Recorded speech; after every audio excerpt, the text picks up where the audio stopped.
नमस्कार, सगरमाथा प्राइम समाचारमा स्वागत छ। म अर्जुन नेपाल। नमस्कार, म राधिका तामाङ। सबैभन्दा पहिले प्रमुख समाचार।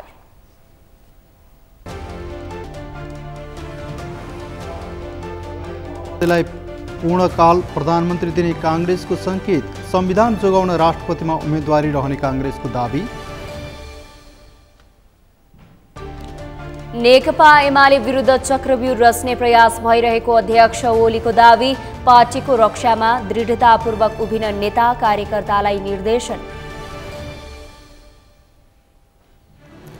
काठमाडौँका सरकारी कार्यालयमा बिचौलियाको बेगबेगी, सेवाग्राहीसँग खुलेआम बार्गेनिङ नदेखे झैँ गर्छ सरकारी निकाय।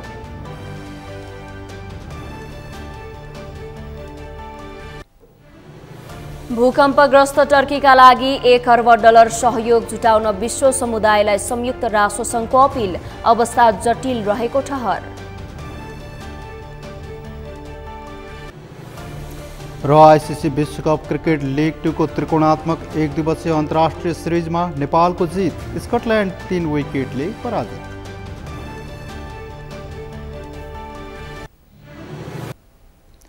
सगरमाथा प्राइम समाचार अब विस्तारमा। नेपाली कांग्रेसले सत्तारूढ दल नेकपा माओवादी केन्द्रले राष्ट्रपति निर्वाचनमा आफ्नो उम्मेदवारलाई समर्थन गरे पूर्ण कार्यकाल प्रधानमन्त्री पुष्पकमल दाहाललाई प्रधानमन्त्रीमा स्वीकार्ने संकेत दिएको छ। नेपाली कांग्रेसका प्रवक्ता डाक्टर प्रकाश शरण महतले राष्ट्रपतिमा सत्तारूढ दल माओवादी केन्द्रले आफ्नो उम्मेदवारलाई समर्थन गरेको खण्डमा कांग्रेसले पनि 5 वर्ष नै प्रधानमन्त्री दाहाललाई समर्थन गरेर अघि बढ्नुपर्ने बताउनु भएको हो। उहाँले अहिलेको परिवेशमा नेपाली कांग्रेसकै उम्मेदवार राष्ट्रपतिमा सबैभन्दा स्वाभाविक हुने बताउनुभयो। उहाँले संविधानको रक्षाका लागि नेपाली कांग्रेसले प्रधानमन्त्रीलाई विश्वासको मत दिएको उल्लेख गर्दै राष्ट्रपतिको पद महत्त्वपूर्ण भएको बताउनुभयो। उम्मेदवारलाई समर्थन गर्दाखेरि त्यस्तो परिस्थिति आयो भने नेपाली कांग्रेसले यो हामीले जुन विश्वासको मत दिएको छौँ त्यसलाई निरन्तरता दिने हामीले गर्नुपर्छ। नेपालको राजनीतिको विडम्बना, अब हामी सबभन्दा ठुलो पार्टी बाहिर हुनु नै आफैमा विडम्बना छ हैन। अब यो मिश्रित निर्वाचन प्रणाली, कुनै पनि दलको बहुमत नआउने अवस्थामा तेस्रो चौथो पार्टीहरू निर्णायक हुने अवस्था, उनीहरूले कुन पार्टीको पक्षमा उभिन्छन् भन्ने कुराले यो कोर्स, सरकार बन्ने कोर्स पनि निर्धारण हुने भयो।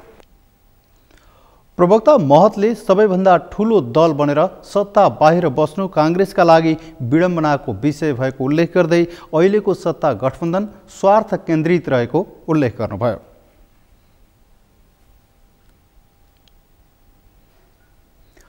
नेपाली कांग्रेसका प्रमुख सचेतक रमेश लेखकले अबको 10 दिनभित्र नयाँ राजनीति कोर्स बन्ने दावी गर्नुभएको छ।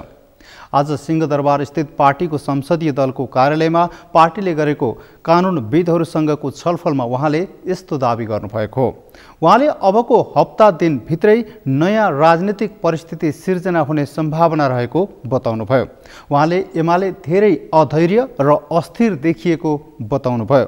उहाँले एमाले विचलित भइरहेको भन्दै अहिलेको सत्ता गठबन्धन स्थिर नरहेको बताउनुभयो।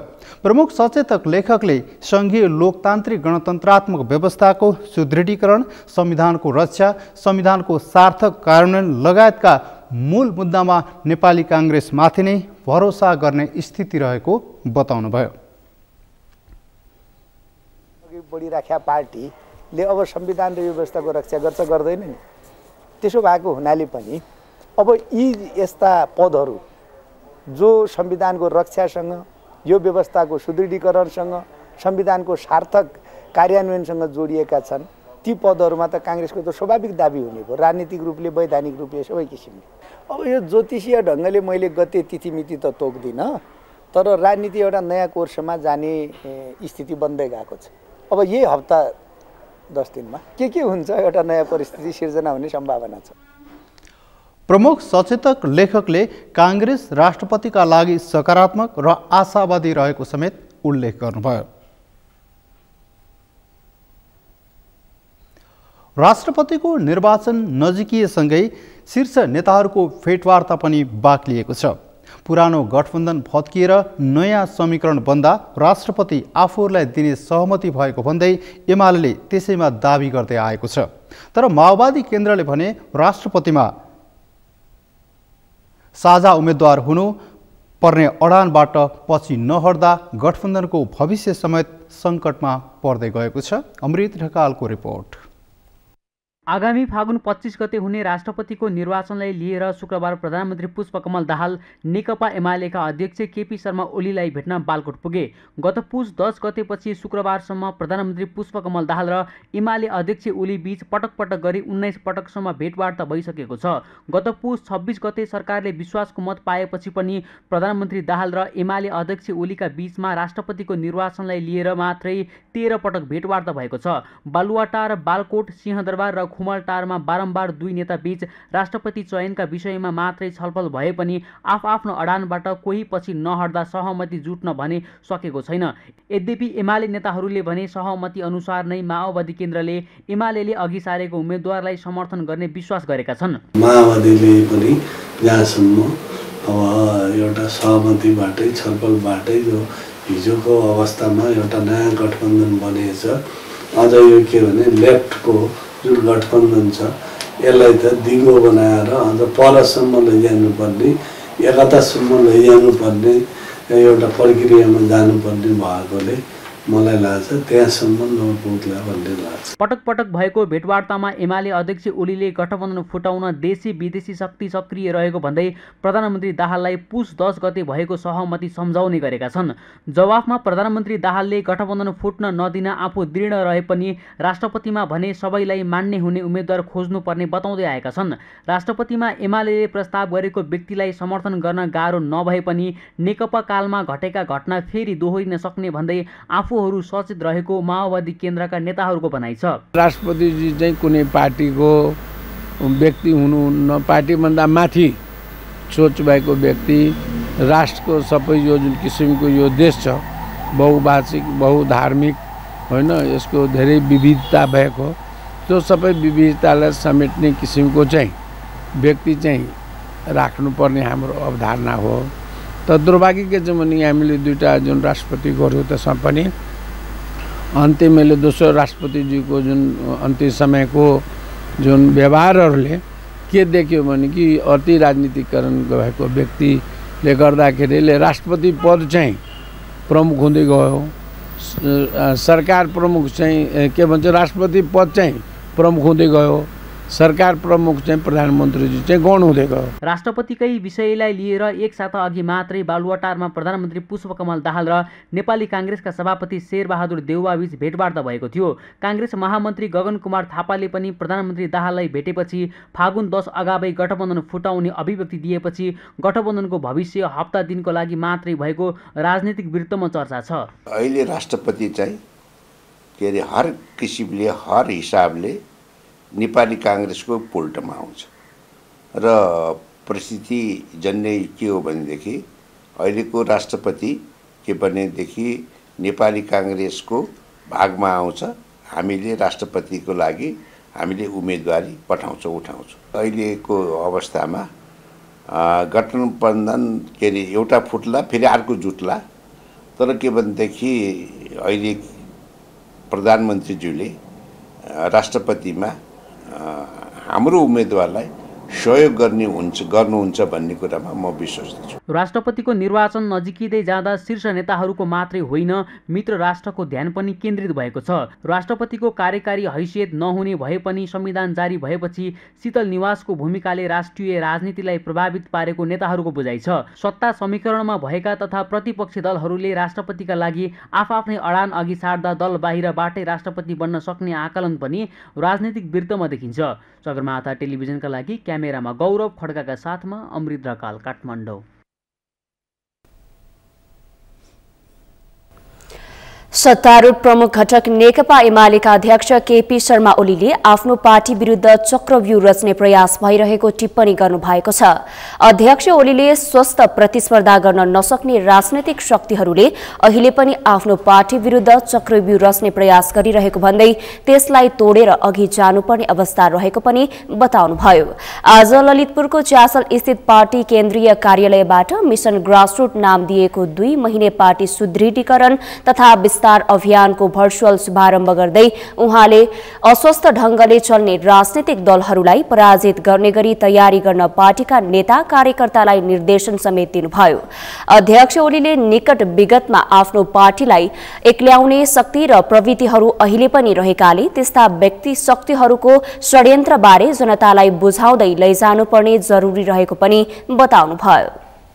ती सम्पूर्ण अस्वस्थ तरिकाहरूलाई पराजित गर्न सक्ने गरी स्वस्थ तरिकाहरू, लोकतान्त्रिक तरिकाहरू स्थापित गर्न सक्ने गरी अस्वस्थ तरिकाहरूलाई अलोकतान्त्रिक छन् भन्ने कुरा जनतालाई बुझाएर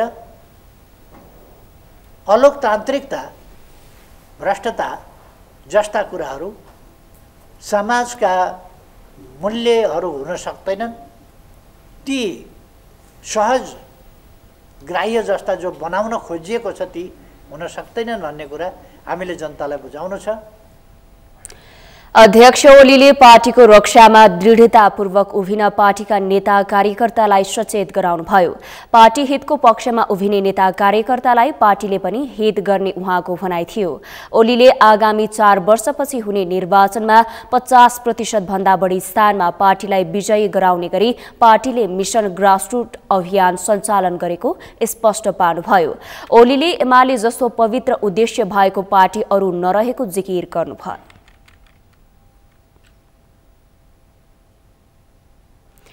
एमाले उपाध्यक्ष विष्णु पौडेलले अहिलेको गठबन्धन 5 वर्षसम्म अघि बढ्ने बताउनु भएको छ।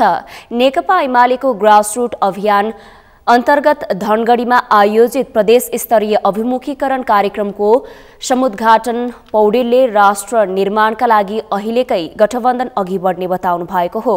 उहाँले अहिलेको गठबन्धन नै राष्ट्रको आवश्यकता भएकाले यही गठबन्धन टिकाउने गरी अघि बढ्न जारी रहेको उहाँले बताउनुभयो।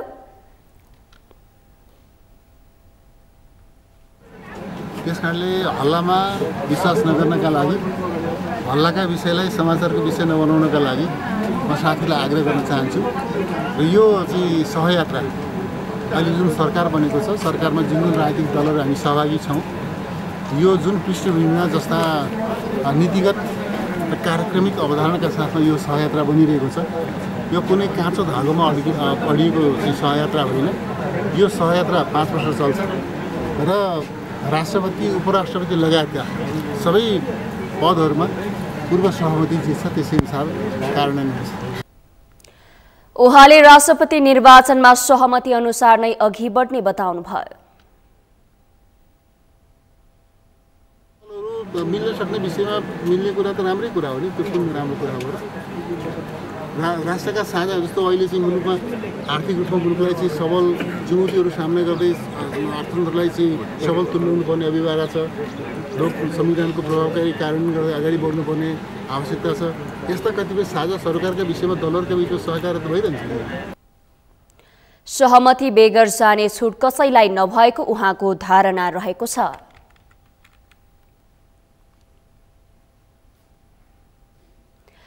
पूर्व प्रधान न्यायाधीश सुशीला कार्कीले सरकारले शिक्षामा व्यापार गरिरहेको आरोप लगाउनु भएको छ। आज दिल्ली बजार कन्या बहुमुखी क्याम्पसको वार्षिक उत्सवमा उहाँले यस्तो आरोप लगाउनु भएको हो। उहाँले सरकारले शिक्षा, स्वास्थ्य सहितका हरेक कुरामा व्यापार गरिरहेको बताउनुभयो। उहाँले शिक्षा र स्वास्थ्यमा भइरहेको व्यापारका कारण अधिकांश आर्थिक स्थिति कमजोर रहेका नेपालीहरूले छोराछोरीलाई पढाउन नसकेको बताउनुभयो। उहाँले सरकारले दिइरहेको स्कलरशिप र सहुलियत कसले पाउँछ त्यो पनि थाहा नहुने गरी काम भइरहेको भन्दै आपत्ति जनाउनुभयो। उहाँले आर्यघाटमा पुर्याइएको शवमाथि पनि व्यापार हुने र जलाउनको लागि चन्दा सङ्कलन गर्नुपर्ने अवस्था समाजमा देखिएको बताउनुभयो। अब त उहाँकोमा म थप्छु, लामो कुरा चाहिँ ल्याउँदिनँ। शिक्षा व्यापार, स्वास्थ्य व्यापार, हरेक कुरामा व्यापार छ। म कतिपय देख्छु बाबुआमा रोएको देख्छु म धर पढाउने इच्छा छ, डाक्टर बनाउने इच्छा छ। कतिवटा केटाहरूलाई म देख्छु डाक्टर बनाउने इच्छा राखेछन्, इन्जिनियर बनाउने इच्छा राखेछन्। मैले एउटा केटालाई मैले नजिकबाट देखेँ, बिचरा म बसेको एरियामै थियो त्यो, उसले त्यो टुप्पी खसेर दिन रात पढेर स्कलरसिपमा, उसको बाबुआमाको हैसियत होइन, स्कलरसिपमा नाम निकाल्नलाई मरिमेटेको देख्दाखेरि म छक्क पर्थेँ। अहिले बाबुआमालाई पनि म देख्छु सकस, छोराछोरीले पढ्ने रहर गर्छ, बाबुआमालाई पनि पढाउने रहर छ, तर हैसियत छैन। पूर्व प्रधान न्यायाधीश कार्कीले शिक्षामा व्यापार हुन्जेलसम्म सामाजिक उत्थान हुन नसक्ने बताउनुभयो। उहाँले नागरिकलाई घाँस, बाँस र कपासका साथै शिक्षा, स्वास्थ्य र रोजगारीको सुनिश्चितता सरकारले गर्न नसकेको भन्दै राजनीतिक दलहरू एउटा कुर्सीको लागि भिडेर बसिरहेको बताउनुभयो। उहाँले सरकारमा बस्नै सबै व्यापारीहरू रहेको उल्लेख गर्नुभयो। प्रधानमन्त्री पुष्पकमल दाहालले स्वास्थ्य सेवालाई निशुल्क, सर्वसुलभ र विभेदमा पारिएका नागरिकको पहुँच स्थापित हुने गरी अगाडि बढाउन सरकार प्रतिबद्ध रहेको बताउनु भएको छ। प्रधानमन्त्री दाहालले 2072 सालमा जारी गरिएको नेपालको संविधानले स्वास्थ्यको हकलाई जनताको मौलिक हकको रूपमा व्यवस्था गरेको उल्लेख गर्दै त्यसलाई कार्यान्वयन हुने गरी ऐनहरू तर्जुमा गर्नुका साथै सरकारले आवश्यक गृह कार्य र पहल कदमी गरिरहेको दावी समेत गर्नुभयो। आज काठमाडौँमा आयोजित चिकित्सा विज्ञान राष्ट्रिय प्रतिष्ठान तेस्रो दीक्षान्त समारोहमा उहाँले दक्ष जनशक्तिको उत्पादन, प्रभावकारी सेवा प्रवाह र राष्ट्रिय आवश्यकताको सम्बोधन हुने गरी अनुसन्धानको काममा थप प्रगति हासिल गर्ने गरी अगाडि बढ्न प्रतिष्ठानलाई निर्देशन दिनुभयो। नागरिकहरूको पहुँच स्थापित हुने गरी कार्यान्वयन गर्न प्रतिबद्ध छ। त्यसका लागि सरकारको तर्फबाट आवश्यक गृह कार्य र पहल भइरहेको विषय पनि म यहाँहरू सबैलाई अवगत गराउन चाहन्छु। आगामी दिनमा प्रतिष्ठानले दक्ष प्राविधिक जनशक्तिको उत्पादन, प्रभावकारी सेवा प्रवाह र राष्ट्रिय आवश्यकताको सम्बोधन हुने गरी अनुसन्धानका काममा थप प्रगति हासिल गर्ने गरी अगाडि बढ्ने अपेक्षा र निर्देशन समेत गर्न चाहन्छु। प्रधानमन्त्री दाहालले सरकारी अस्पतालमा रहेका स्वास्थ्य सामग्रीहरूको दुरुपयोग हुन नदिन पनि प्रतिष्ठानका पदाधिकारीहरूलाई सचेत गराउनुभयो। उहाँले जनगुनासो नआउने गरी सेवा प्रवाहको कामलाई चुस्त दुरुस्त बनाउन पनि सरकारी अस्पतालहरूले जोड दिनुपर्ने बताउनुभयो। नेपाली कांग्रेसका महामन्त्री गगन कुमार थापाले संघीय शिक्षा ऐन तत्काल संसदमा पेश गर्न सरकारलाई दबाब दिनुभएको छ। पूर्व मन्त्री समेत रहनुभएका महामन्त्री थापाले चालू संसद अधिवेशनबाटै सो ऐनलाई पारित गर्ने आफूहरूको चाहना भएको पनि स्पष्ट पार्नुभयो। शिक्षा पत्रकार समूहले आज काठमाडौँमा आयोजना गरेको कार्यक्रममा उहाँले शिक्षा कक्षा 11 र 12 को शिक्षामा अति राजनीतिकरण भएकाले त्यसलाई अनुगमन गर्नका लागि प्रदेशमा शिक्षा लोकपालको व्यवस्था हुने गरी कानूनी व्यवस्था गर्न उपयुक्त हुने प्रस्ताव समेत राख्नुभयो। सञ्चालन गर्दै गर्दा उत्कृष्ट हुने हामीले बाहिर देख्छौँ, हेर्छौँ, सबै कुराले गर्दाखेरि 12 कक्षासम्मको शिक्षा हामीले संविधानमा पनि त्यही कुरा भनेका छौँ, लोकल गभर्मेन्टलाई नै त्यो चलाउन दिने गरिकन हामीले ऐनमा व्यवस्था गर्ने हो। अब शिक्षकहरूको केही कन्सर्न्सहरू आयो जुन विद्यासरले भन्नुभयो, म पनि घुमिएर आउँछु नेपालमा। जस्तो के हुन्छ भने गाउँपालिका र नगरपालिकाको प्रमुखहरूले थुप्रै ठाउँमा यो ऐन बनेपछि के हुन्छ आफ्नो ठाउँमा छ, जति अहिले अधिकार छ त्यो विद्यालयको गुणस्तर सुधार गर्ने भन्दा पनि त्यो राजनीतिक आग्रहका आधारमा त्यो शिक्षकको सरुवा गरिदिने, त्यसको यति धेरै त्यो अधिकार कतिपय ठाउँमा दुरुपयोग भएको छ। त्यहाँभित्र फेरि सबै कुरा कि त्यहाँ पनि आखिर के छ, त्यहाँ पनि त आखिर राजनीतिक दलै छ। कार्यक्रममा शिक्षाविद प्राध्यापक डाक्टर विद्यानाथ कोइरालाले संवैधानिक व्यवस्था अनुसार ऐनहरू तर्जुमा नभएकाले विद्यालय तहको शिक्षा सहज ढंगले अघि बढ्न सक्ने अवस्था नरहेको बताउनुभयो। उहाँले विद्यालय तहको शिक्षालाई निशुल्क र अनिवार्य भन्ने तर निजी विद्यालयले शुल्क लिने यस्तो अन्योलको अवस्था तत्काल हटाउन पनि सरकारलाई सुझाव दिनुभयो।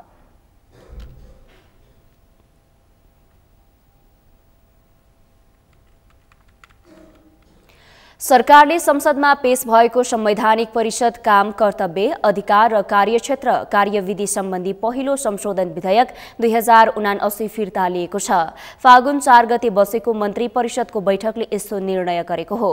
आज मन्त्री परिषदका निर्णय सार्वजनिक गर्दै सञ्चार तथा सूचना प्रविधि मन्त्री एवं सरकार की प्रवक्ता रेखा शर्माले संसदमा पेश भएको संवैधानिक परिषद काम कर्तव्य अधिकार र कार्यक्षेत्र कार्यविधि सम्बन्धी पहिलो संशोधन विधेयक 2079 लाई 10 गते बस्ने प्रतिनिधि सभाको बैठकमा पेश गर्ने गरी फिर्ता लिएको बताउनु भएको हो। उहाँले उद्योग वाणिज्य तथा आपूर्ति मन्त्रालय सम्बन्धी मण्डन देवपुर 6, बेथानचोक 2, लिखु 4, रघुगंगा 2, तातुपानी 4, रिद्धिकोट 3, रुरु क्षेत्र 4 र अपी हिमाल 4 गरी जम्मा 8 वटा स्थानमा औद्योगिक ग्राम स्थापना गर्न स्वीकृति दिने, बर्ड फ्लू रोगको नियन्त्रणका क्रममा आर्थिक वर्ष 2079 मा नष्ट गरिएका वस्तुहरूका लागि राहत प्रदान गर्ने बारे कार्यविधि बनाएर राहत प्रदान गर्ने, विधालाई व्यवस्थित गर्न यसपटक 2 वटा विधा थपेर गत वर्षकै विधा दिने तर आगामी वर्षका लागि भने विधा व्यवस्थित गर्न पुनरावलोकन गरी अघि बढ्ने निर्णय भएको पनि बताउनुभयो। फेरि संसदमा पेश गर्ने गरी अब 10 गतेसम्म संसद भएको र त्यही अवधिमै तयारी गरेर पेश गर्ने गरेर यसलाई फिर्ता लिने निर्णय भएको छ र त्यसै गरेर हाम्रो यो उद्योग वाणिज्य तथा आपूर्ति मन्त्रालयको अर्को प्रस्ताव थियो, त्यो प्रस्ताव सम्बन्धी निर्णय भएको छ। यो मण्डन देवपुर 6, बेथानचोक 2, लिखु 4, रघुगंगा 2 र तातोपानी 4, रिब्दीकोट 3, रुरु क्षेत्र 4 र अपी हिमाल 4 गरी जम्मा 8 वटा स्थानमा यो औद्योगिक ग्राम स्थापना गर्ने भन्ने उद्योग मन्त्रालयको प्रस्ताव यो निर्णय भएको छ हिजो। प्रवक्ता शर्माले सरकारले नेपाल इन्जिनियरिङ परिषदको अध्यक्षमा इन्जिनियर डाक्टर पदम बहादुर शाही, उपाध्यक्षमा इन्जिनियर डाक्टर विकास अधिकारी र सदस्यमा इन्जिनियर डाक्टर रेशमा श्रेष्ठलाई मनोनयन गरेको बताउनुभयो। त्यस्तै सरकारले 2079 फागुन 11 देखि 12 सम्म स्विजरल्यान्डमा हुने 5औं ग्लोबल मन्त्री स्तरीय समिट अन प्यारेन्ट सेफ्टी विशेष सम्मेलनमा भाग लिन स्वास्थ्य तथा जनसङ्ख्या मन्त्री पदम गिरीलाई जान स्वीकृति दिने निर्णय गरेको छ।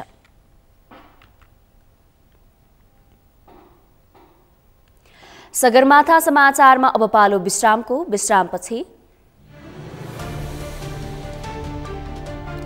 काठमाडौँका सरकारी कार्यालयमा बिचौलियाको बिगबिगी, सेवाग्राहीसँग खुलेआम बार्गेनिङ नदेखे झै गर्छ सरकारी निकाय। भूकम्पग्रस्त टर्कीका लागि $1 अर्ब सहयोग जुटाउन विश्व समुदायलाई संयुक्त राष्ट्रसङ्घको अपिल, अवस्था जटिल रहेको ठहर। र आइसिसी विश्वकप क्रिकेट लिग 2 को त्रिकोणात्मक एक दिवसीय अन्तर्राष्ट्रिय सिरिजमा नेपालको जित, स्कटल्यान्ड 3 विकेटले पराजित।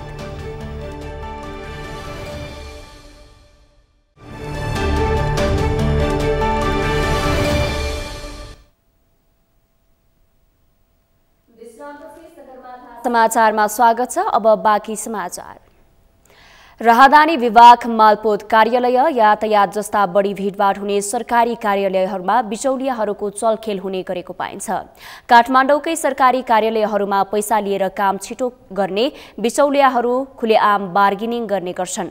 सरकारी कार्यालयमा झन्झट र ढिलाइबाट शास्ति पाएका सेवाग्राहीहरू काम छिटो र सहज हुने भएपछि बिचौलिया प्रयोग गर्न बाध्य हुन्छन्। सरकारी कार्यालयहरू भने बिचौलिया सम्बन्धी गुनासो नआएको दावी गर्दै आएका छन्। मेनुका लुम्सालको रिपोर्ट। गएको बुधबार प्रहरीले बबरमहलको वाणिज्य विभागबाट 3 जना बिचौलियाहरूलाई पक्राउ गर्यो। कार्यालयमा आउने सेवाग्राहीहरूलाई काम छिटो छरितो गरिदिन्छु भनी पैसा मागेको आरोपमा प्रहरीले उनीहरूलाई पक्राउ गरेको हो। यो त एक प्रतिनिधि घटना मात्र हो। काठमाडौँका बढी भिडभाड हुने सरकारी कार्यालयहरूमा बिचौलियाहरूको चलखेल सामान्य झैं भएको छ। यस्ता बिचौलियाहरू सेवाग्राहीसँग खुलेआम बार्गेनिङ गर्न पनि हिचकिचाउँदैनन्। एकजना आउँछ उनले भन्छ 200 मा काम हुन्छ, एउटा आउँछ उसले भन्छ 1000 रुपैयाँमा हुन्छ, एकजना आउँछ उसले भन्छ 1500 मा हुन्छ, अर्को आउँछ भन्छ 5500 मा मेरो पुरा सेटिङ छ हैन। हामीले चाहिँ मार्चसम्म हजुरको डेट छैन तर हामीले 2 दिन भित्रै डेट ल्याइदिन्छौँ भन्छ। पैसा तिरिसकेपछि मार्चकै आउँछ फेरि।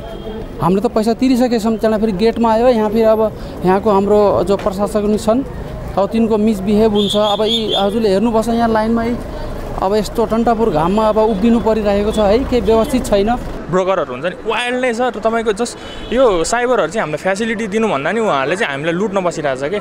किन इभन मैले के भोग्यो भने आज आउँदाखेरि इभन एउटा प्रिन्ट आउट कलर प्रिन्टको तपाईँको 20 देखि 30 रुपियाँ हो म्याक्सिमम प्राइस भने, उहाँले सिधै के भन्नुभयो भने 100 रुपियाँ भन्नुभयो कि। अनि 100 रुपियाँ त पर्दैन नि त दाइ, यो 20 रुपियाँ हो 30 रुपियाँ पर्छ भने लिनु भए लिनु नत्र नलिनु भने फालिदिनु भयो क्या उहाँले सिधै। अनि मलाई एकदम रिस उठ्यो। अनि मलाई चाहिँ यस्तो मनै पर्दैन। अनि के गर्ने भनेर मैले चाहिँ अनि यहाँ 3 नम्बर गेटमा गएर सोधेँ। पहिला ट्राफिक सरलाई सोधेँ, उहाँले चाहिँ 3 नम्बरमा गएर सोध्नु भन्नुभयो। अनि अशोक साहबले चाहिँ 100 मा फोन गर्नु भन्नुभयो। 100 मा फोन गरिसकेपछि माथिबाट सरहरू आउनुभयो। अनि मैले सिधै साइबरमै लगेर देखाइदिएँ। उहाँले चाहिँ अझ उहाँहरूको गल्ती नै होइन जस्तो भन्नुभयो कि हामी अगाडि नै प्राइस भनिदिने हो, त्यसपछि लिनुहुन्छ नत्र लिनु हुँदैन भन्नुभयो कि। किनकि यहाँनिर चाहिँ के भने हामीलाई चाहिँ अब टाढा टाढादेखि आएको हुन्छ, सबैसँग पैसा त्यस्तो एमाउन्ट हुँदैन। अब उहाँले चाहिँ मन लाग्दै गरी लुटिरहनु भएको छ। सरकारी कार्यालय भने आफ्नो बचाउ गर्छ। कार्यालय वरपर बिचौलिया नरहेको उनीहरूको दाबी छ। केही समय अघि बिचौलियाले दुःख दिने गरेको गुनासो आए पनि अनलाइन प्रणालीको थालनीले गुनासो घटेको कार्यालयको भनाइ छ। यहाँ कसैलाई आउनुपर्ने अनिवार्यता व्यवस्था, बीचको दलाली गर्नलाई बस्ने खालको व्यवस्थाहरूलाई हामीले पुरै निरुत्साहित गरिसकेका छौँ। हामी कुनै पनि फाँटमा बाहिरको लेखापढीका साथीहरूलाई पनि प्रवेश गर्न दिँदैनौँ, किनभने यो अभिलेख अड्डा हो। पूर्णतया अभिलेखहरू हाम्रो सुरक्षित रहनुपर्छ र यहाँ चाहिँ अरू व्यक्तिहरूलाई चलखेल गर्न दिनु हुँदैन, किनभने सानो चलखेलबाट पनि धेरै ठुलो असर पर्न जान्छ। व्यक्तिको सम्पत्तिको सुरक्षामा चाहिँ आघात पुग्छ। त्यसैले हामीले यो कुराहरूलाई पूर्णतया निरुत्साहित गरेका छौँ। बिचौलिया पहिला चाहिँ हामीलाई त्यही धेरै गुनासो आयो, त्यही फर्म भर्ने कुरा, पासपोर्ट बनाइदिन्छु भनेर चाहिँ धेरै बिचौलियाहरूले ठगे भन्ने कुरा आएपछि नै हामीले यो चेन्ज गरे हो क्या। अनि यो अहिले चेन्ज गरेपछि चाहिँ हामीले त्यस्तो खालको गुनासो हाम्रोमा चाहिँ आएको छैन, हाम्रोमा चाहिँ रिपोर्ट भएको छैन।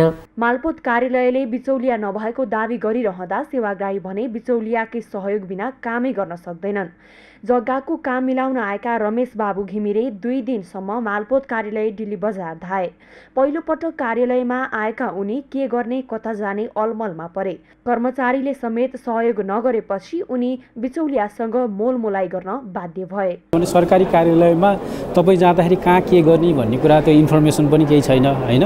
उहाँहरूले केही पनि सिकाइदिनुहुन्न। अनि पछाडि के छ भने हाम्रो पछाडिहरू अब पुरै त्यो काम हुन्छ नि बिचौलिया टाइपका मान्छेहरू, उहाँहरू पछि लाग्नुहुन्छ। ल यति रुपियाँ दिइस् भने म तेरो काम गरिदिन्छु हैन, यति भनेर म हिजो पनि आएँ, मैले काम गर्न सकिनँ र म आज आएँ। अब आज आइसकेपछि मैले पनि काम गर्न नसकेको यो अवस्था भएर मैले चाहिँ केही रकम हुन्छ नि उहाँहरूलाई हस्तान्तरण गरेर उहाँहरू अब कता कता दौडिनु भएको छ। उहाँले चाहिँ मलाई यहाँ राख्नु भएको छ। अब यो किसिमको अप्ठ्यारो चाहिँ एकदम हामीलाई चाहिँ परेको छ हैन। वास्तवमा हामीले चाहिँ के छ भने सकेसम्म कर्मचारीकै हातबाट आफैले काम गरौँ भन्ने चाहिँ हाम्रो मनस्थिति छ। तर यहाँ के छ भने सरकारी कार्यालयमा आयो, तपाईँले पैसा नखाइकन काम गराउन सक्ने स्थिति नै छैन क्या। अनि हिजो आएँ म, आज आएँ, कति आउने भन्नुहोस् त। म थाकेँ। थाकिसकेपछि हामीले बरु जे जस्तो भए पनि नसके पनि केही रकम बरु हस्तान्तरण गरेर बिचौलाहरूबाट पनि आफ्नो काम लिऊँ भनेर चाहिँ अहिले म यही अवस्थामा चाहिँ कुरेको अवस्था चाहिँ अहिले मेरो छ। काठमाडौँको राजधानी विभाग, मालपोत, यातायात, जिल्ला प्रशासन कार्यालय जस्ता भिड बढी हुने कार्यालय बिचौलियाको अखडाने बनेको छ। बिचौलिया खुलेआम घुम्दा पनि सरकारी निकाय आफ्नो बचाउ गर्न छाड्दैनन्।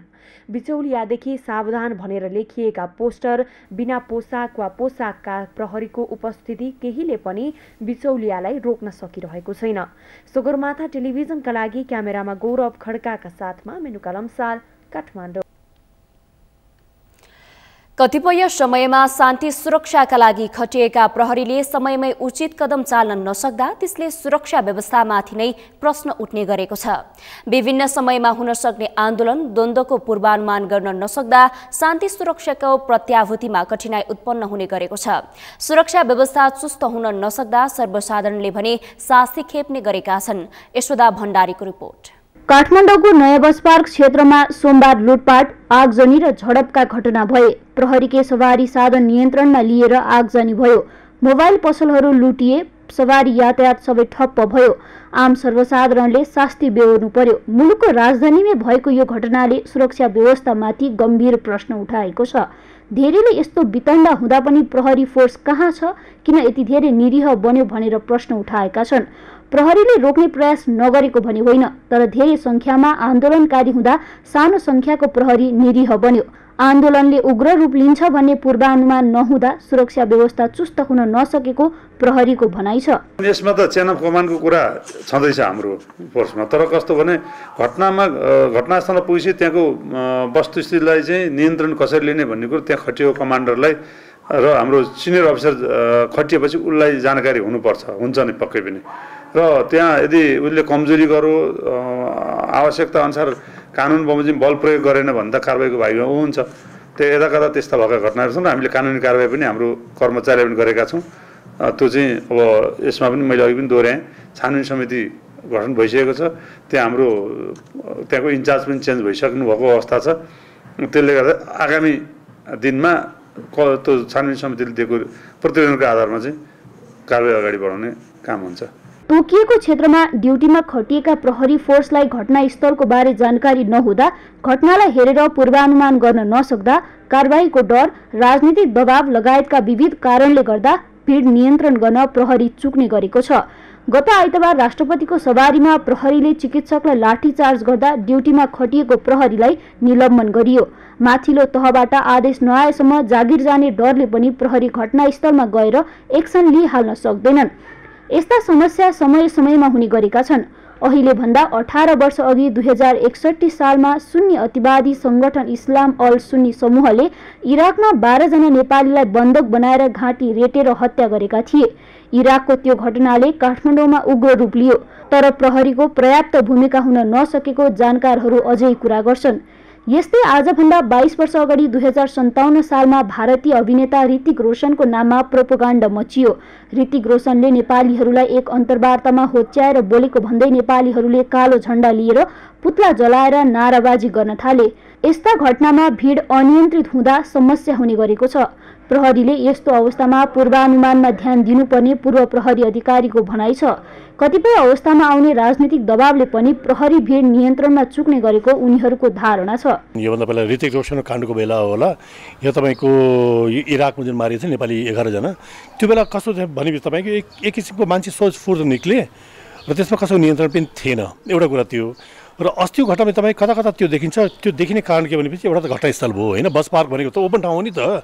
एक चरणको त्यहाँ आन्दोलन सुरु भइसकेको छ, त्यसले एक चरणमा नियन्त्रण गर्नुपर्ने, त्यसलाई नियन्त्रण गर्न नसकेर जुन प्रहरीको जुन गाडी समेत जलाउने जुन अवस्था आयो नि, त्यहाँ पनि तपाईँ काहीँ न काहीँ गल्ती चाहिँ छ। र त्योदेखि बाहेक तपाईँले हेर्नुभयो होला, अहिले मैले धेरै पहिलादेखि भन्दै आएको, चाहे अनुसन्धान होला यो खटिने सिलसिलामा जुन प्रहरीमाथि कारबाही लगाएर जुन कुराहरू हुन थाल्यो नि, किनकि कारबाही किन भइरहेछ भनेपछि भिड नियन्त्रणहरू गर्नलाई, अनुसन्धान गर्नलाई तपाईँले स्रोत साधन दिनुहुन्न, कम क्षति हुने या तपाईँको त्यसको लागि। त्यसले गर्दा अवस्था के आउँछ भनेपछि भिड नियन्त्रण गर्दाखेरि समस्या के आउँछ भने तपाईँ क्षति बढी हुन्छ कि कसै टाउको फुट्देला, कोही मान्छे मर्देला होइन। त्यो हुनसाथ के हुन्छ भने जागिर जान थाल्यो। अस्ति भर्खर एउटा डक्टरको जागिर, यो डक्टरको सिलसिलाबाट जागिर गएको छ र त्योभन्दा पहिला पनि तपाईँ कारबाही भएका छन् मान्छेहरूलाई होइन। त्यसले गर्दाखेरि के हुन्छ भनेपछि कारबाही हुँदाखेरि मान्छे डराउँछ कि। देशको सुरक्षा संयन्त्रको विषयमा प्रहरीको भूमिका अपरिहार्य हुन्छ। समय समयमा हुने यस्ता घटनामा प्रहरी प्रशासनको चुस्त भूमिका मात्र खोज्नु भन्दा पनि प्रहरी प्रशासनलाई काम गर्न सुरक्षा व्यवस्था चुस्त बनाउने सम्बन्धित सबैले सहयोग गर्न आवश्यक छ। सगरमाथा टेलिभिजनका लागि क्यामेरामा गौरव खड्गाका साथमा यशोदा भण्डारी, काठमाडौँ। शिवरात्रिमा पशुपति दर्शनका लागि आउनेहरूको व्यवस्थापनको तयारी सकिएको पशुपति क्षेत्र विकास कोषले जनाएको छ। महाशिवरात्रिका लागि पशुपति क्षेत्रलाई विशेष रूपमा सिंगारिएको छ। पशुपति क्षेत्रभित्र रहेका पर्खालमा रङरोगन गर्नुका साथै फूलमालाले विशेष रूपमा सिंगारिएको छ। पर्वमा देशका विभिन्न स्थान तथा अन्य मुलुकबाट आएका साधु सन्तको आवासको व्यवस्थापन पनि सकिएको छ। दर्शनार्थीको भिडलाई मध्यनजर गरेर विगतका वर्ष झै यस वर्ष पनि शिवरात्रिका दिनमा दर्शनका लागि पशुपतिका 4वटै ढोका खुल्ला गरिने कोषले जनाएको छ। मेनुका लम्सालको रिपोर्ट। काठमाडौँमा रहेको पशुपतिनाथमा शिवरात्रिको अवसरमा दर्शनका लागि आउनेहरूलाई सहज बनाउने गरी थालिएको तयारी पूरा भएको छ। दर्शनार्थीलाई सहज बनाउन सदा जस्तै यस वर्ष पनि मन्दिरका 4वटै ढोका खुला गरिने पशुपति क्षेत्र विकास कोषले जनाएको छ। पशुपति मन्दिरमा आउने भक्तजनको सुरक्षा, स्वास्थ्य र सहजताका लागि व्यवस्थापन मिलाइएको विकास कोषले जनाएको छ। मन्दिरमा सजावटका काम, सरसफाई, बिजुलीका झिलिमिली बत्ती, जुत्ता चप्पल व्यवस्थापन, सुरक्षा व्यवस्था लगायतका व्यवस्थापन अन्तिम चरणमा पुगेको कोषको भनाइ छ। भक्तजनहरूले बिहान 3 बजेदेखि नै 4वटै ढोकाबाट लाइनबद्ध प्रवेश गर्न पाउने व्यवस्था मिलाइएको छ। लगभग अन्तिम हाम्रो थोरै मात्रै सजावटको कुराहरू मात्रै बाँकी होला, केही बाँकी छ, नत्र सबै कामहरू लगभग सकिएको स्थिति र तयारी अवस्थामा हामीले महाशिवरात्रि पर्वलाई पर्खेर बसेका छौँ र त्यो भव्य रूपले हामीले सम्पन्न गर्नेछौँ। भक्तजनहरूको सुरक्षालाई ध्यानमा राख्दै नेपाल प्रहरी, सशस्त्र प्रहरी बल, राष्ट्रिय अनुसन्धान विभागबाट आवश्यक सुरक्षाका जनशक्ति परिचालन गरिनेछ। यसका साथै थप सीसी क्यामेरा समेत जडान गरी निगरानी गरिनेछ। भक्तजनको लाइन सहजीकरणका लागि नेपाल स्काउट लगायतका झण्डै 5000 सङ्ख्यामा स्वयंसेवक परिचालन गरिनेछ। दर्शनार्थीको स्वास्थ्य सुरक्षाका लागि सशस्त्र प्रहरी, नेपाल प्रहरीका गरी 50 स्वास्थ्य संस्थाले निःशुल्क स्वास्थ्य शिविर सेवा प्रदान गर्ने पशुपति विकास कोषले जनाएको छ। सुरक्षा आवश्यकताको आधारमा नेपाल आर्मी, नेपाल प्रहरी, सशस्त्र प्रहरी लगायतका नेपाल सरकारका सुरक्षा निकायहरूको संयोजनमा सुरक्षाको एउटा व्यवस्था रहेको छ भने अर्को हाम्रो स्वयंसेवकहरू पनि परिचालन गर्ने स्थिति छ।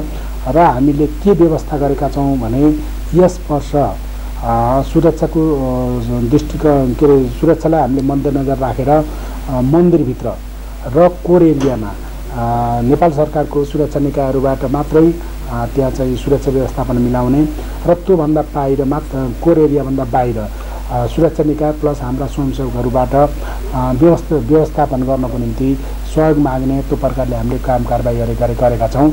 यस वर्ष ज्येष्ठ नागरिक, शारीरिक रूपमा अशक्तहरूलाई छुट्टै लाइनको व्यवस्था गरिएको छैन।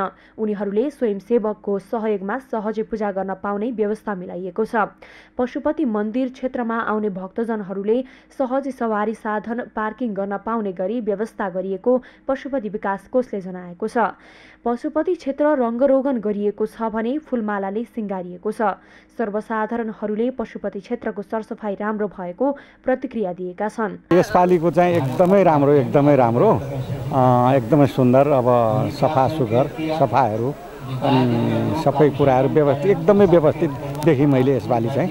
विशेष गरी आराध्य देव भगवान् पशुपतिनाथको फाल्गुन कृष्ण चतुर्दशीका दिन शिवरात्रि मनाउने, हरेक वर्ष शिवरात्रि मनाउने गरिन्छ। यहाँको व्यवस्थापन राम्रो छ, खाना खुवाउन हैन, अनि त्यस पछाडि यो बाहिरीय वातावरण, भक्तजनहरूको सहजताका लागि अब विभिन्न स्वयंसेवकको परिचालन, अनि त्यसपछि हरेक कुरामा यो व्यवस्थापन एकदम राम्रो लाग्छ, राम्रो छ। महाशिवरात्रिमा नेपाल मात्र नभई छिमेकी मुलुक भारतका हिन्दू धर्मावलम्बीहरू समेत पशुपति क्षेत्र आउने गर्छन्। पशुपति विकास कोषका अनुसार यस वर्ष झण्डै 10 लाख भक्तजनहरूले पशुपति मन्दिरको पूजा आराधना गर्ने आंकलन गरेको छ। सगरमाथा टेलिभिजनका लागि क्यामेरामा सुनिल कोलीका साथमा मेनुका लम्साल, काठमाडौँ। स्वास्थ्य तथा जनसङ्ख्या मन्त्रालयले कोरोना विरुद्धको पूर्ण मात्रा खोप नलगाएकाहरूलाई खोप लगाउन आग्रह गर्दै आएको छ। तर अहिले पनि केहीले पूर्ण मात्रामा खोप लगाएका छैनन्। यसै सन्दर्भमा हामीले आजको सगरमाथा जनबोलीमा सर्वसाधारणलाई सोधेका थियौँ, कोरोना विरुद्धको खोपमा ध्यान नदिनुलाई के भन्नुहुन्छ? हेरौँ उनीहरूको भनाइ उनीहरूकै शैलीमा।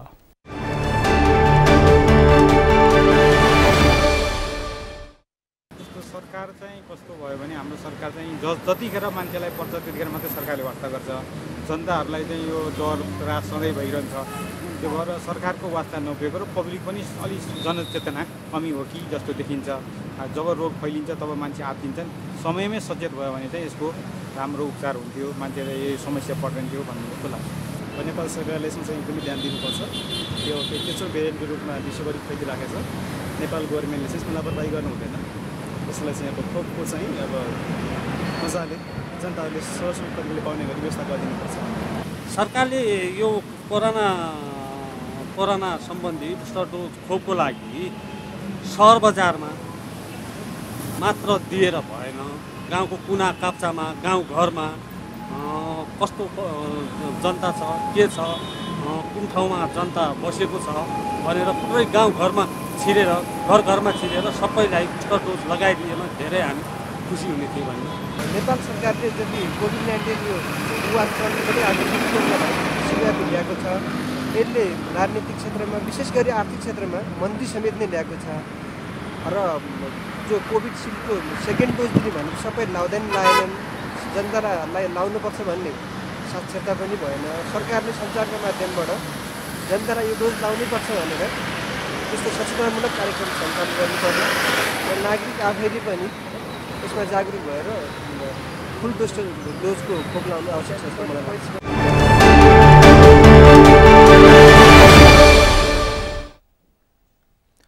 गण्डकी विश्वविद्यालयले स्थापनाको तेस्रो वार्षिकोत्सव मनाएको छ। यस अवसरमा कास्कीको पोखरा 32मा नवनिर्मित विश्वविद्यालयका भवनहरू मुख्यमन्त्री खगराज अधिकारीले उद्घाटन गरेका छन्। भाडाको भवनमा पढाइ सञ्चालन हुँदै आएकोमा नयाँ भवन निर्माणपछि पठन पाठनमा सहज हुने विश्वास गरिएको छ। कास्कीबाट तुलसीराम सुवेदीको रिपोर्ट। कास्कीको पोखरामा गण्डकी विश्वविद्यालयले स्थापनाको तेस्रो वार्षिकोत्सव मनाएको छ। वार्षिकोत्सवको अवसरमा विश्वविद्यालयले निर्माण गरेका भवनहरूको समेत उद्घाटन भएको छ। 7 करोड रुपैयाँ खर्च गरी विश्वविद्यालयका भवन तयार भएका हुन्। यी भवनहरू नै विश्वविद्यालयका पहिलो भवन हुन्। आफ्नै भवन नहुँदा विश्वविद्यालयले पोखरा 7 मुस्ताङ चोकमा कार्यालय सञ्चालन गरिरहेको छ। पढाइ सञ्चालन पनि भाडाका घरमा हुँदै आएको छ। पोखरा 32 वडाले आफ्नो कार्यालय भवन समेत विश्वविद्यालयलाई केही समयका लागि उपलब्ध गराएको छ। त्यसैमा फार्मेसीको स्नातक तहको पढाइ हुन्छ। प्रिफ्याबबाट नवनिर्मित भवनबाट आगामी दिनमा पठन पाठन सुरु हुने भएको छ। वार्षिक उत्सवको अवसरमा आयोजित कार्यक्रमलाई सम्बोधन गर्दै मुख्यमन्त्री अधिकारीले विश्वविद्यालयलाई प्रदेश सरकारका तर्फबाट पूर्ण साथ रहने बताए। जुन विद्यार्थीमा प्रतिभा छ त्यसलाई प्रस्फुटन गरेर जहाँसुकै काम गर्न सक्ने सामर्थ्य एउटा पूर्ण क्षमताको रूपमा यहाँको जनशक्ति उत्पादन हुने कुरामा मैले विश्वास लिएको छु र हामी जति बेलासम्म यो सरकारको काम हामीले सम्हाल्नेछौँ त्यति बेलासम्म तपाईहरुसँग खुला मनले पूर्ण क्षमताका साथ तपाईहरुलाई सहयोग गर्दै हामीले यो नमुना देखाएर भन्नुपर्ने छ कि प्रदेशको औचित्य यस कारण छ। त्यो औचित्य पुष्टि गर्ने काममा तपाईहरु नमुना बन्न सक्नुहुन्छ भन्ने हाम्रो पूर्ण विश्वास छ। पूर्व मुख्यमन्त्री पृथ्वी सुब्बा गुरुङले विश्वविद्यालय विद्वान विदुषीहरूले चलाउनु पर्छ भनेरै कुलपति मुख्यमन्त्री नरहने व्यवस्था गरेको जानकारी गराए। युनिभर्सिटी प्राध्यापकहरुबाट चलाउनु पर्छ, प्राज्ञहरुबाट चल्नु पर्छ, या विद्वान बुद्धिजीवी विदुषीहरुबाट चल्नु पर्छ, या रिसर्चमा चाहिँ ध्यान दिने या त्यसमा चाहिँ चासो राख्ने व्यक्तिहरु प्राध्यापक डाक्टरहरु चाहिँ युनिभर्सिटीमा लामो समय पढाएको, युनिभर्सिटी बुझेको, शिक्षा क्षेत्र बुझेको त्यस्तो व्यक्तिलाई चाहिँ कुलपति बनाउनु पर्छ भनेर भनेको। संस्थापक मुख्यमन्त्री गुरुङले गण्डकी प्रदेशमा सरकारी स्तरबाट शिक्षण अस्पताल नभएको हुँदा गण्डकी विश्वविद्यालय मार्फत त्यस्तो अस्पताल सञ्चालन गर्नुपर्नेमा जोड दिए। कुलपति प्राध्यापक डाक्टर गणेशमान गुरुङको अध्यक्षतामा भएको कार्यक्रममा उपकुलपति डाक्टर नवराज देवकोटाले विश्व बजारमा प्रतिस्पर्धा गर्न सक्ने गरी विद्यार्थीलाई अध्यापन गराउन विश्वविद्यालय लागि परेको बताए। त्यसका लागि आफूहरूले कुनै पनि कसर बाँकी नराख्ने उनले बताए। हुँदैन विफल, ढुङ्गाको काप फोरेर पनि उम्रन्छ पिपल। तपाईहरु त्यही पिपल हो जसले यो ढुङ्गाको काप फोर्न सक्नुहुन्छ। राष्ट्रिय र अन्तर्राष्ट्रिय रूपबाट गण्डकी विश्वविद्यालयलाई अगाडि बढाउने अभिभावक तपाईहरुमा हो। तपाईहरु हाम्रा एम्बेसडर हो। हामीलाई विश्वास गर्नुस्, तपाईहरुलाई यो महासागरमा हामी टारेरै छोड्ने छौं। र नेपाल मात्रै होइन, यो क्षेत्रकै विश्वविद्यालयका अन्य विद्यार्थीभन्दा यहाँहरूलाई प्रतिस्पर्धी बनाउन हाम्रो रात र मेहनत रहनेछ। तपाईँहरूलाई बधाई छ। रजिस्ट्रार डाक्टर कैलाश तिमिल सिन्हाले नवपरिवर्तनमा जोड दिँदै विश्वविद्यालय अघि बढेको जानकारी दिए। उनले नयाँ सोचका साथ र उत्कृष्ट बन्ने लक्ष्य राखिएको पनि बताए। स्रोत र विद्यार्थीले तिरेको शुल्कबाट मात्र संस्था चलाउने हो भने हामी पछारिन्छौँ। सरकारसँग पनि धेरै आशा नगरौँ। त्यसैले यही देशमा संस्थागत किसिमले आफ्नो आय स्रोतको व्यवस्था हुन सक्ने केही नयाँ प्रयोग गरौँ। के हामीसँग यो क्षमता छैन? छ।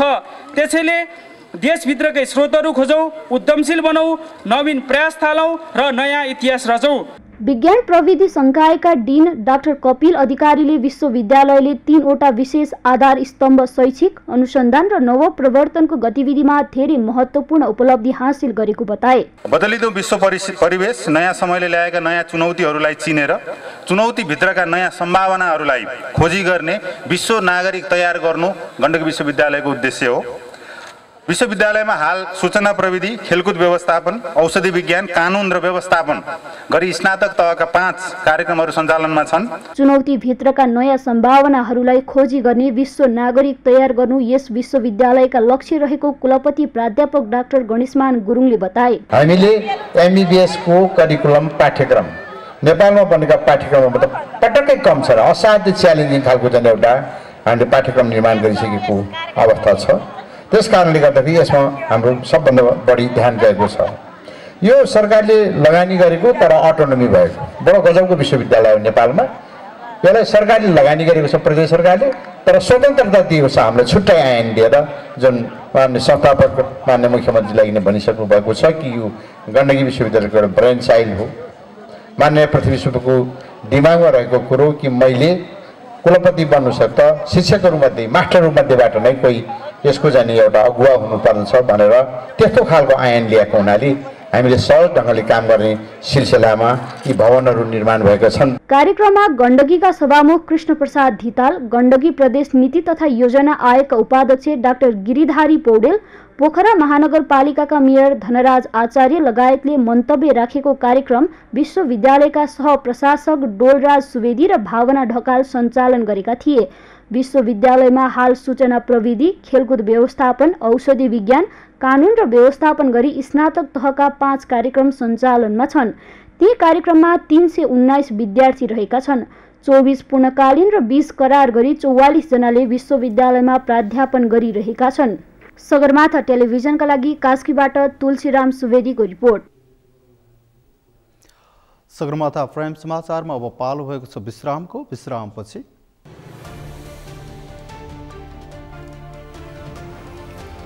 भूकम्पग्रस्त टर्कीका लागि $1 अर्ब सहयोग जुटाउन विश्व समुदायलाई संयुक्त राष्ट्रसङ्घको अपिल, अवस्था जटिल रहेको ठहर।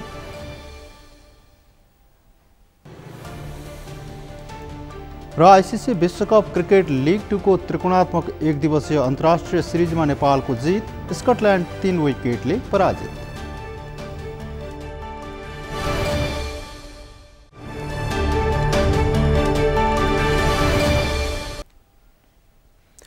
विश्रामपछि सगरमाथा प्राइम समाचारमा पुनः स्वागत छ। अब पालो भएको छ अन्तर्राष्ट्रिय समाचारको।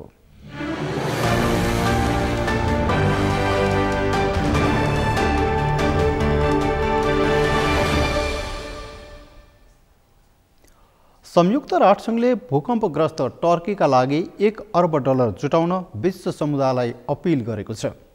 भूकम्पग्रस्त टर्कीको भ्रमण गर्नुभएका राष्ट्रसङ्घीय सहायता प्रमुख मार्टिन ग्रिफिथले टर्कीको अवस्था मुटु छिया पार्ने खालको भएको बताएका छन्।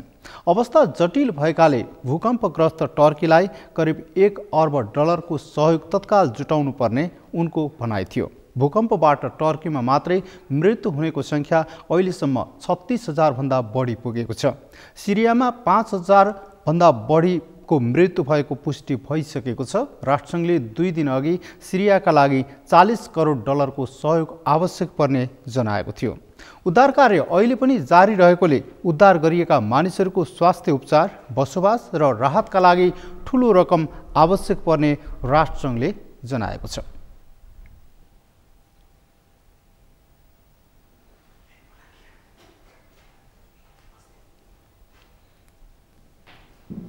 माथा समाचारमा अब पालो अर्थ समाचारको।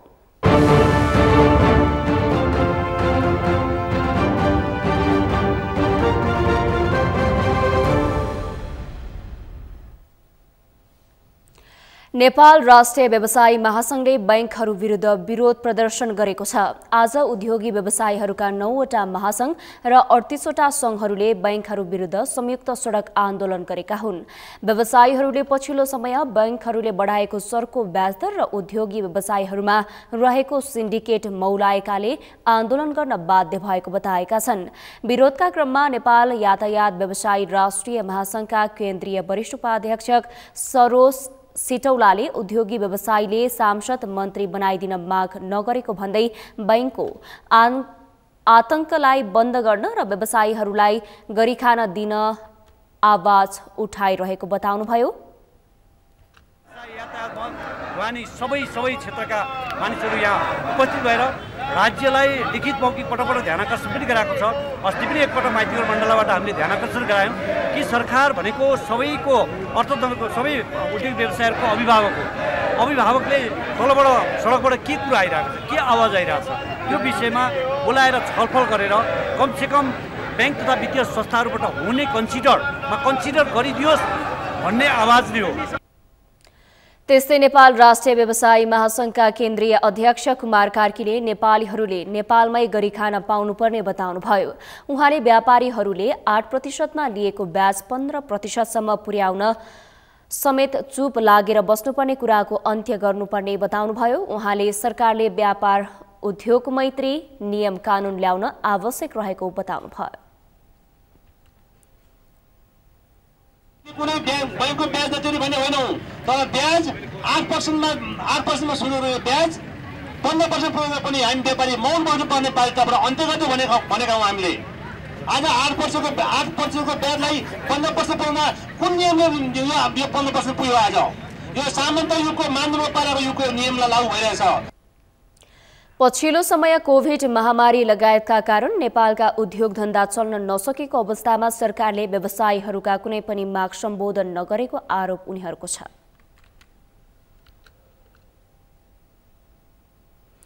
सगरमाथा समाचारमा अब पालो खेल समाचारको।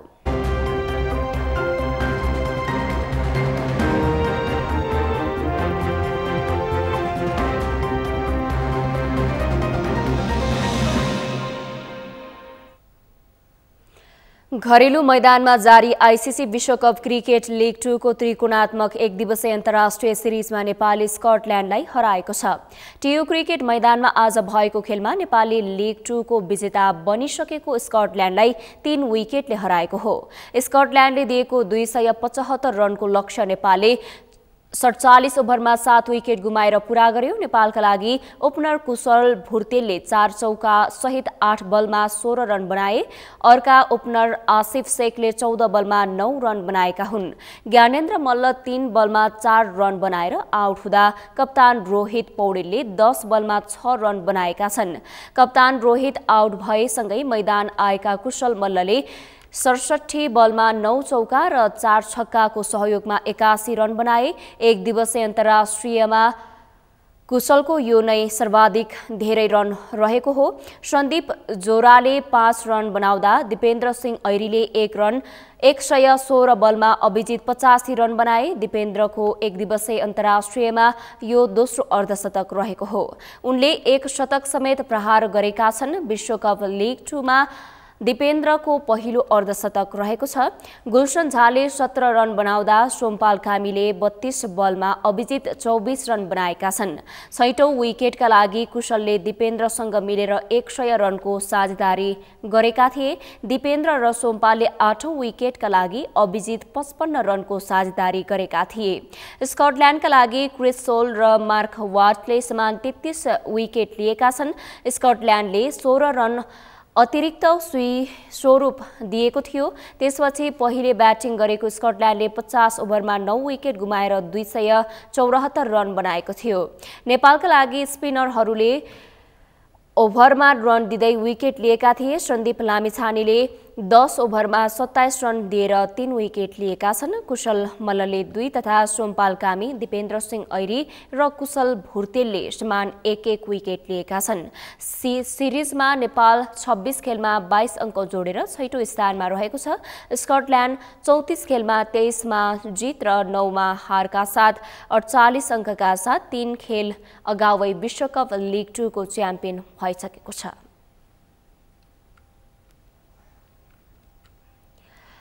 हान्चो एसियाली खेलकुदको प्रवर्धन तथा सफलताका कामना गर्दै आज एसियन गेम्स फर रन आयोजना सम्पन्न भएको छ। एसियाली खेलकुदको 19औं संस्करण सेप्टेम्बर 23 देखि अक्टोबर 8 सम्म आयोजना हुँदैछ। Olympic council of Asia OCA को कार्यक्रम अन्तर्गत नेपाल ओलम्पिक्स कमिटीको आयोजनामा भएको फन रन पाटन दरबार स्क्वायरमा सम्पन्न भएको थियो। फन रन पाटन दरबार स्क्वायरबाट सुरु भएर पुल्चोक कृष्ण गल्ली, पाटन ढोका, अशोक हल, भीमसेन मन्दिर हुँदै फेरि पाटन दरबार स्क्वायरमै आएर टुङ्गिएको थियो। दौडमा ओलम्पिक कमिटीसँगै युवा तथा खेलकुद मन्त्रालय तथा राष्ट्रिय खेलकुद परिषदका पदाधिकारी, एसियाली खेलकुदमा सहभागी हुने सम्बन्धित खेलका खेलाडी र प्रशिक्षकसँगै विद्यार्थी, पत्रकार र खेल प्रेमी गरेर 500 भन्दा बढीको सहभागिता रहेको थियो। कार्यक्रममा ओलम्पिक कमिटीका अध्यक्ष जीवनराम श्रेष्ठले प्रतियोगिताको सफलताको कामना गर्नुभएको थियो। त्यस्तै हान्चौ एसियाली खेलकुदका समारोह विभागका सहायक निर्देशक वाङ मिङख्याउले प्रतियोगिताका क्रममा सबैलाई हन्चाउमा स्वागत गर्न आफूहरू आतुर रहेको बताउनुभयो। कार्यक्रममा सहभागी सबै खेलका संघलाई पदक प्रदान गरिएको थियो। त्यस्तै सहभागी सबैलाई प्रमाणपत्र पनि प्रदान गरिएको थियो। त्यस्तै अवसरमा प्रतियोगिताबारे सही उत्तर दिने 6 जना भाग्यमानी विजेतालाई मस्कट पनि प्रदान गरिएको थियो।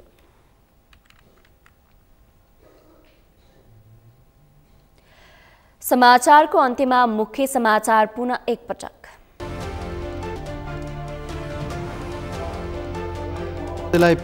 पूर्णकाल प्रधानमन्त्री दिने कांग्रेसको संकेत, संविधान जोगाउन राष्ट्रपतिमा उम्मेदवारी रहने कांग्रेसको दाबी। नेकपा एमाले विरुद्ध चक्रव्यूह रच्ने प्रयास भइरहेको अध्यक्ष ओलीको दावी, पार्टीको रक्षामा दृढतापूर्वक उभिन नेता कार्यकर्तालाई निर्देशन। काठमाडौँका सरकारी कार्यालयमा बिचौलियाको बेगबेगी, सेवाग्राहीसँग खुलेआम बार्गेनिङ नदेखे झैं गर्छ सरकारी निकाय।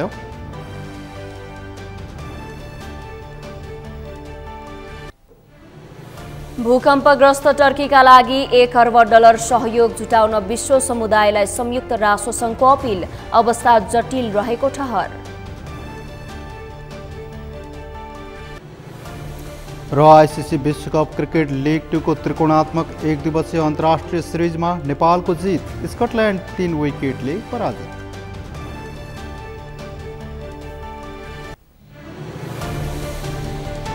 हवस् त सगरमाथा समाचार अहिलेलाई सकियो। तपाईँ समाचार बुलेटिनका साथै सगरमाथा टेलिभिजनका सम्पूर्ण कार्यक्रम www.sagarmatha.tv मा पनि पढ्न र हेर्न सक्नुहुनेछ।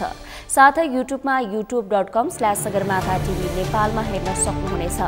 तपाईँ हामीलाई फेसबुकमा पनि facebook.com/stv नेपालमा फलो गर्न सक्नुहुनेछ। समाचारको शिखर नेपालको गौरव, नेपालको पहिलो न्युज च्यानल सगरमाथा टेलिभिजन हेर्दै गर्नुहोला। नमस्कार।